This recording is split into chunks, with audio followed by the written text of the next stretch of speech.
guys, thanks for coming by. Have a seat. There's some drinks in the mini fridge over there if you'd like some snacks out of the basket. Have a seat. Thank you for coming by. What do you think of the new corporate office now that I'm a big CEO of an Airsoft field now? True Aim 916 on Instagram. Hey, we have a Discord. Hey.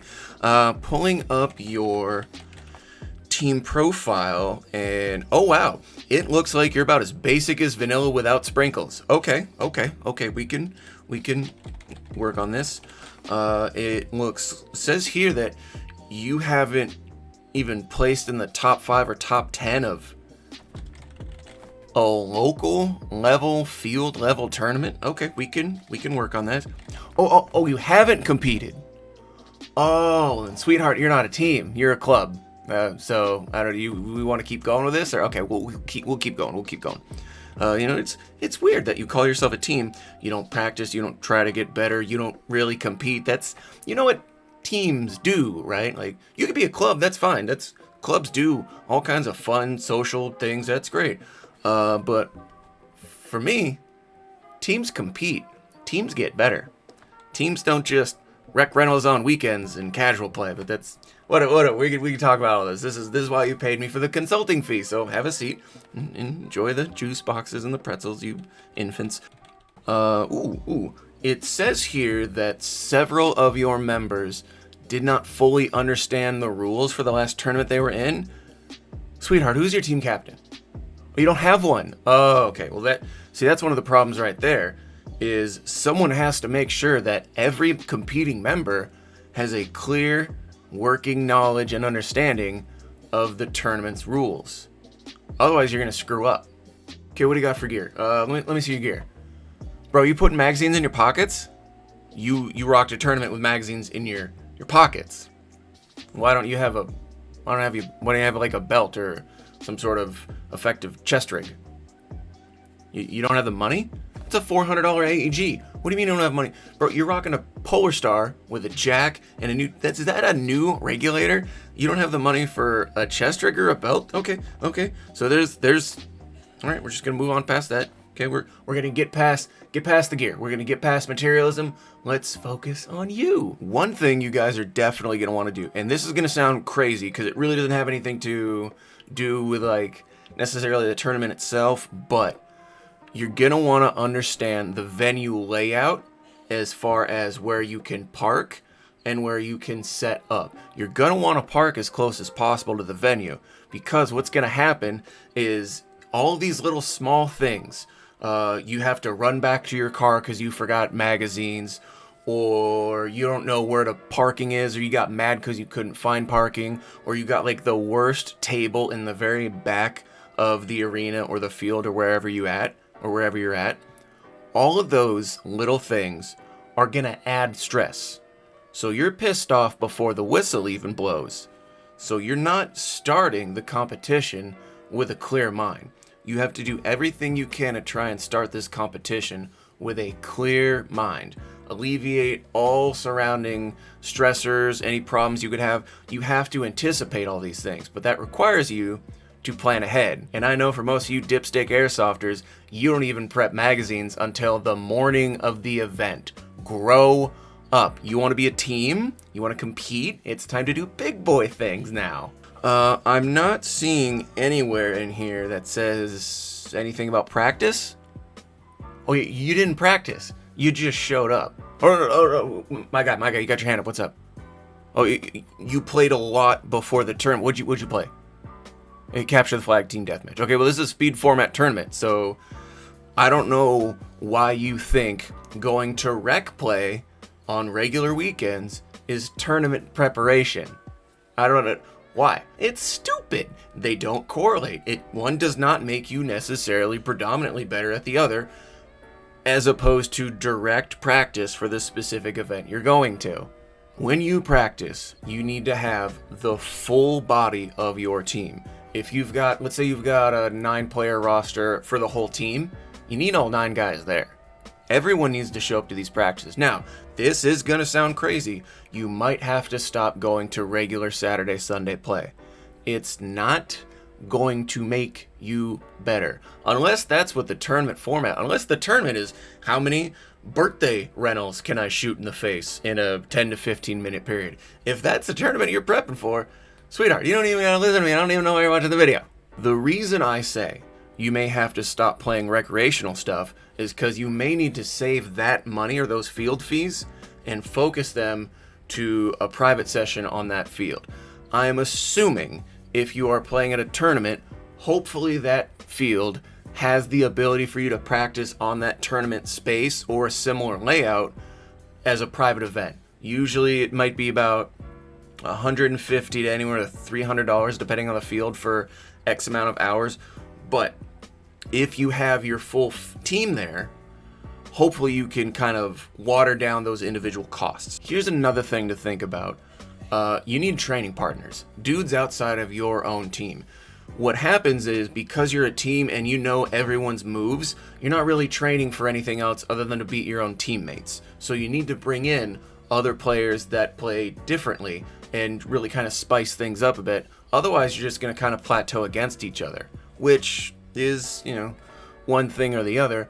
But you need 3 types of training partners to be better at anything. You need people that you can beat, you need people that can beat you, and you need people that can push you that are roundabout your same skill set. You need those 3 types of training partners when you're getting ready for a tournament. Now, the good thing is if you can, let's say you can bring in 5 to 7 additional people that you trust and that will be good training partners and this, that, and the other. Cool, then those guys can help pay for the little private session as well. Because if you're going out to these training partners, there's a good chance that they like to play the same tournament style as you. So it's not just going to be like, oh, I'm going to ask my 12-year-old brother that just bought his first gun to help me for this tournament. No. You got to go find guys that know that have some sense of what's going on. Unless you want to use like your brother and his friends just to stomp on them. I mean, I guess I would prefer that you have a little bit higher of an expectation for your training partners, but hey, whatever's whatever. When you're practicing, don't just start the match or your practice rounds from the neutral starting position. So most airsoft tournaments usually start like break style with like some sort of break wall, kind of like paintball basically, or like the speed QB style where they either start in a box or they start physically touching an object, usually a wall. Don't always start in those positions. You need 4-on-2s. You need 3-on-1s. You need 3-on-2s. You need to mix it up. Have 2 guys start on the break wall and have 1 dude start in the X. Ready, set, go. You have to mix this up and put your teammates in bad positions because at some point in the tournament, they're either going to be winning or losing a round, or they're going to be in a position of advantage or a position of disadvantage. If they don't practice those positions, they're just going to get wrecked like any other birthday rental in a tournament, and you're going to look stupid. And you're not going to have anyone to blame except yourself for failing to prepare. If you're a team you've already figured out, then in order to get better, you're going to have to check your own egos. That is part of competition. But when you compete, you have to understand you have to check your own ego in order to grow and get better. For airsofters, for young teenage males, this is very hard to do. We've seen what happens when dudes get mad on airsoft fields, and a lot of that has to do with their own ego and them having a problem with understanding that they're not God's gift to every airsoft game. What happens to McGillicuddy? What are we going to do? Suck it up, Buttercup. You're going to go forward. You're going to get better. Or you're going to wash out. I see a lot of teams come to their first, usually about 3 or so tournaments. And after about the 3rd one, you usually see who's going to stay and who's going to go. For instance, I've had guys back in the Airsoft Ministry days, there was a ton of teams, 3 and 5 player, and they'd come for 2 or 3 events, lose, and I'm talking get wrecked, and you never saw them again. They never came back for whatever reason. We could speculate, that's blah, blah, this, that, or the other. But after a while of losses, they went, you know what, we're just going to give up and move on to something else. Instead of practicing and getting better. I don't know why in Airsoft, in tournament Airsoft, this narrative is not pushed. If you've played sports in high school or as a kid, or if you've done anything competitive, this should be a redundant video for you. But here we are, with clicks and views and comments and such. When you are a competitive team, you need to accept the following principles, to some degree, but the concepts are pretty solid. You will lose at some point. How you handle that loss will have a direct impact on your future and your team's future. Don't go in expecting to win. If you have prepared and you play your best, you will win.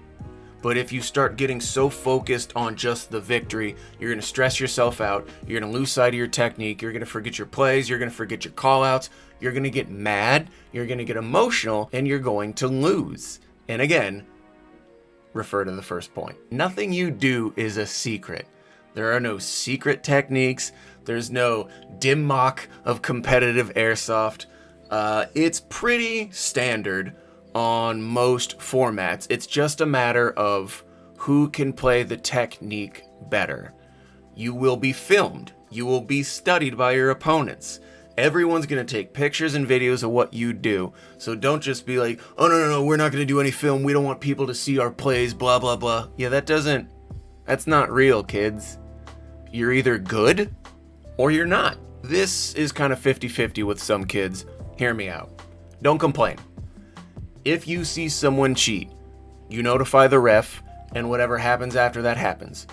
Teams are one of the worst at this because so many teams will downplay how serious Airsoft is. Oh, we just do this for fun, blah, blah, blah. But as soon as one thing doesn't go their way, their whole foundation crumbles. I have seen this I've been doing tournaments for Airsoft and putting them together for about 4, maybe almost 5 years now, and you will have this team with all this social media following, or these guys are, oh, we're so great, we do this, that, and the other. Cool. They lose and they try and blame that on someone else except themselves.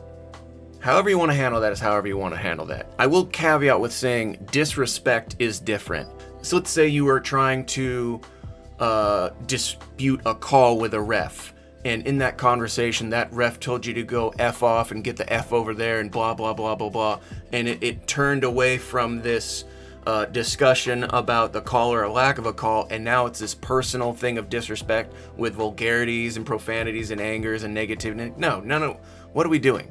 What field is that? If you get disrespected by another player or even field staff, I'm personally okay with that being put out there, because there's a difference to me between like complaining and informing the community, hey, I tried to tell this ref this thing and these rules that they weren't enforcing, and they told me to go F myself, and then just berated me over and over again. Like, okay, that's semantically very different in my opinion, but hey, whatever. Or you could sum this whole video up by saying you can either get good or go home. Caber, who the f*** are you, nerd?